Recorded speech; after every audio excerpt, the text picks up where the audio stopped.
आपको सब लोगों को विदित है कि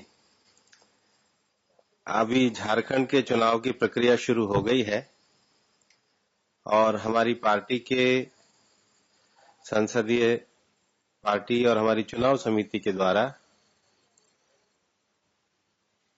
कल 63 सीटों की घोषणा की गई थी और एक निर्णय लिया गया था कि आने वाले चुनाव में भाजपा कुछ सकारात्मक विचार वाले अच्छे सहयोगी दलों को साथ लेकर के चुनाव लड़े। इसके लिए ऑल झारखंड स्टूडेंट यूनियन के साथ हमारे राज्य इकाई की और पार्टी के वरिष्ठ नेताओं की बातचीत चल रही थी। आज वो बातचीत एक निष्कर्ष पर पहुंची है।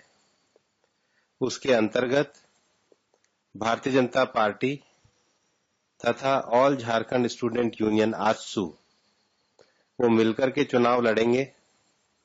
वर्तमान में आजसू के 6 विधायक हैं।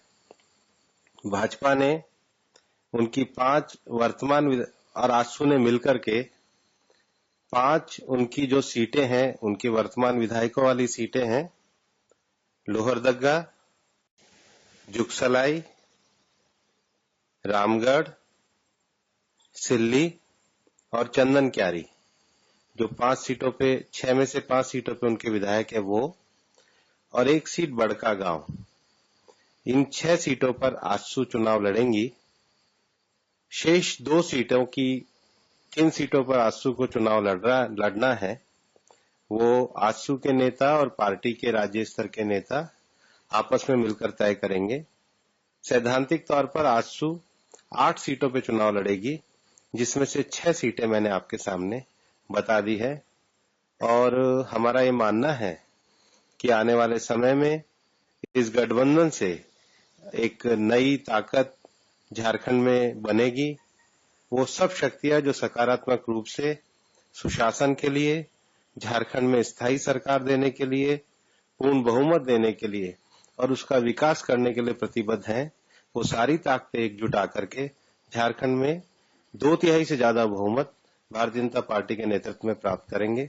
पार्टी एक टीम के रूप में चुनाव लड़ेगी और एक टीम के रूप में चुनाव लड़ करके झारखंड में एक ही लक्ष्य की पार्टी 2/3 बहुमत प्राप्त करेगी। झारखंड विधानसभा के लिए प्रत्याशियों के चयन के बारे में चर्चा हुई और उसी तरीके से जम्मू कश्मीर के चुनाव के लिए, विधानसभा के चुनाव के लिए प्रत्याशियों के बारे में चर्चा हुई।